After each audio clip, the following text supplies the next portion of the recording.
We're in the prairie pothole region, and so we have a great diversity in our soil types in basically every field.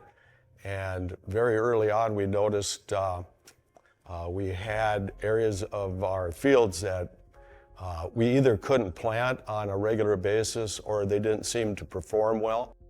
We could just visually see some acres that were just going backwards with the practices that we had. And we needed to make a change. And some acres needed more help than others. I didn't know what to do with some of these non-productive acres when I could see them around my different fields.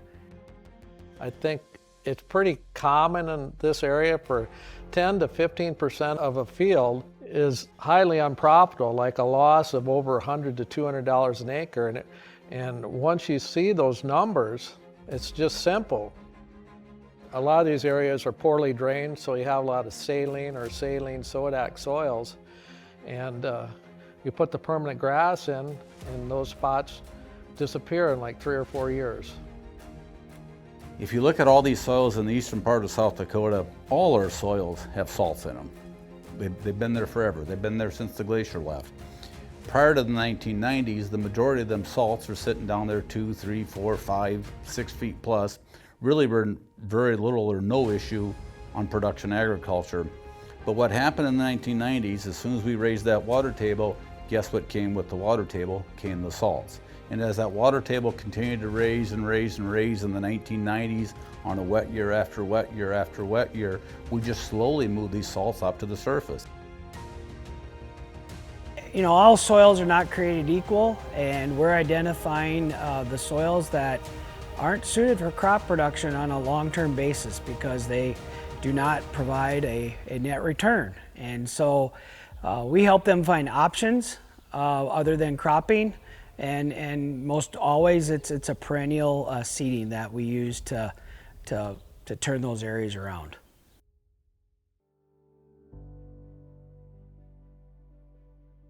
We've got the technology now to essentially in real time monitor harvest yields at practically every square foot of a field. And so we can literally understand the profit margin on every acre of any given field. And when you start looking at a field as a series of acres, you start to make really precise management decisions. Once we started using yield data in the early 2000s, we really started to see areas that were not producing over a long period of time. I mean, so there was areas in our fields that were losing us money. When we talk about profitability, it's important to recognize profit also is derived from what you don't lose. And so retaining those dollars and not having higher input costs on those acres that are not going to return a dollar is really important. That's kind of the general premise of every acre counts. You're making more money on the whole field, a lot more per acre, and doing less work. Once you see those profitability numbers, it's just a no-brainer to take those areas out. And that's why the program's successful, because it shows that. With the Every Acre Count program, we have the ability to manage the grass. And in the process of managing the grass, it helps us address this whole salinity issue. And by managing that grassland, we can bring these saline soils back into productive soils in a very short time frame. You know, having a young son and another one on the way, and you know, our team that's a part of this operation, we want to make sure that this land can be productive for them if they so choose to keep it going and don't just leave them with a slew of problems. So Every Acre Counts came in and we did the precision analysis to really pinpoint what acres needed to be taken care of and drew the boundaries throughout the field and started to just take a different approach to those acres instead of just farming them straight through all the time. And it's really cool to see growth on those acres and cover and know that the damage is starting to be reset and starting to correct itself.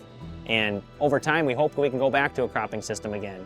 Unfortunately, it's going to take a little time, but we gave that acre a different job. The Every Acre Counts program is a working lands concept where we're empowering the producer to make a bulk of the decisions. The only thing that we're really concerned about is that we don't remove any forage during the primary nesting season, and that if it's grazed, that it's grazed in a responsible fashion so that we can maintain the perennial species there that were seeded. So very important to emphasize that it's a working lands focused program. Instead of losing $200 and fighting it to get it planted, you put it in some permanent cover and get a payment and not have to fight that area.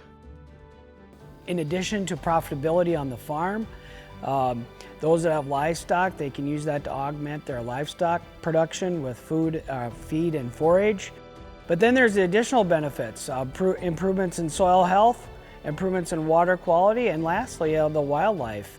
Birds, bees, deer, anything that can call that home, we've improved that situation for them too.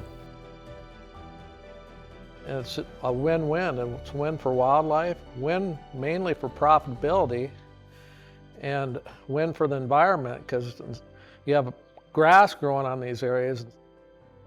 We've seen a huge increase in the value of land in general, and using techniques and practices that treat that land appropriately can do nothing but improve that value over time.